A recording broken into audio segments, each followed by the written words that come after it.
Good morning, students. Today we'll start with your chapter 7, that is Glimpses of India, and we'll be taking your first part of it, that is A Baker from Goa, and that is by Lucio Rodriguez. Let us see what this lesson has to offer. Now, before starting, let me tell you something about Lucio Rodriguez. Now, Lucio Rodriguez, students, was one of the few outstanding Konkani essayists. Okay, so he wrote in Konkani, and his essays in English were translated from Konkani, which were published as Of Soil and Soul and Konkani Folk Tales after his death in 1973. So now let us see what A Baker from Goa has to say. Okay, now this lesson basically reflects the strong Portuguese effect on the Goan culture. Okay, testifying the fact that the ideologies of the political power have a strong influence on the lives of common people and also their lifestyles. This lesson was written. Okay, so the summary, let us understand what it has to say. So students, in this extract, the author remembers his old days in Goa when the village baker occupied an important place in his life. Okay, although with the passage of time people do not eat so much bread, yet the village bakers are still there. Okay, the Portuguese were famous for preparing the loaves of bread. They left Goa long ago, but the traditional work of the bakers can still be seen in Goa, and this is what he has anecdoted in this lesson. Okay, the furnaces in which the bread was baked still exist there, and the sound of the traditional baker's bamboo can still be heard. Okay, someone in the baker's family still carries on the business and this tradition for a very long time. Okay, now these bakers are known as pedder in Goa even today. Okay, remember these bakers are known as pedder or padder. Okay, so here students, the author recalls that the baker used to visit the village twice a day. Okay, and he used to be the author's friend and guide and someone who talked to the author, and he used to carry a bamboo stick. Okay, now the sound of this stick used to wake up the authors and others from the sleep, and this is what author recalls and jots down. Okay, now the servants from the different houses bought loaves. Okay, but the author ran into the baker to buy bread bangles. Okay, bread bangles, students, are nothing but sort of bread loaves. Okay, now the author says that this person who's talking about Goa and its baker's tradition, he says that the baker's bamboo stick was a special one, and he made the sound something like jung jung by banging this bamboo on the ground.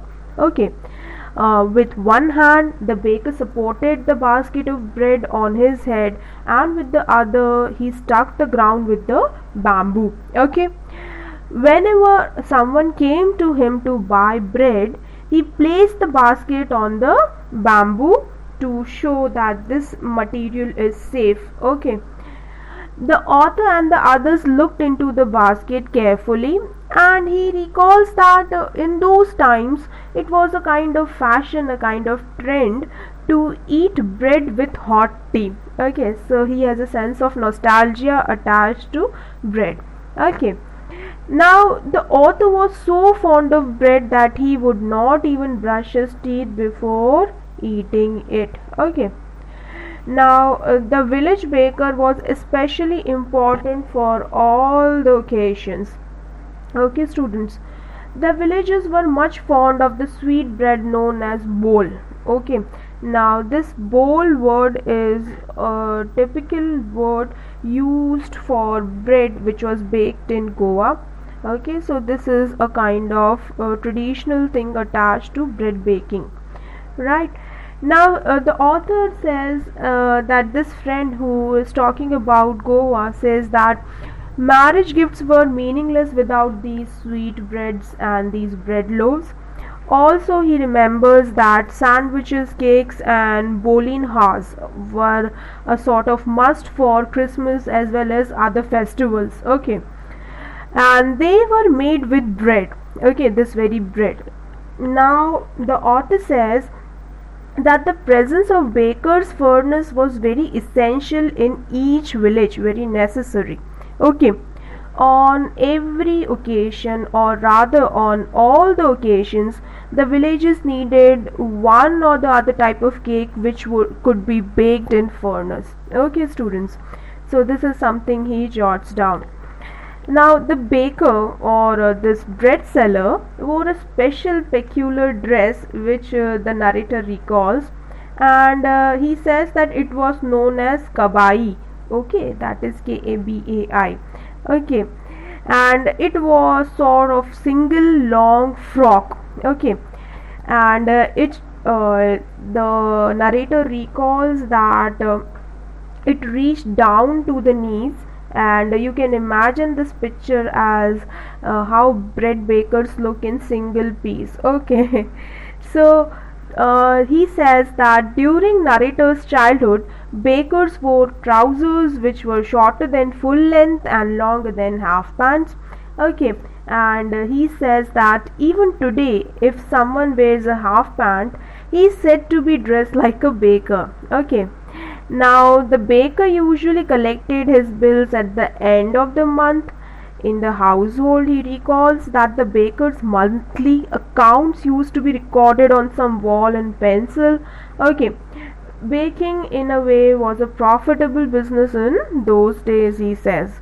Okay, now the bakers used to be well off because of this business. Their families never starved, and their plump bodies show that they were like jackfruit, and this is a sort of jest that he makes in this lesson. Okay, so this a baker from Goa is a kind of tribute to the tradition of Goa and the bread baking business, and how it has only developed over the years, and how the narrator is even nostalgic remembering those days. Okay, so this was it, students. I'll be sharing with you the notes and the NCERT based question answers. My number is given in the description box. Now the second is Kurg by Lokesh Abrol.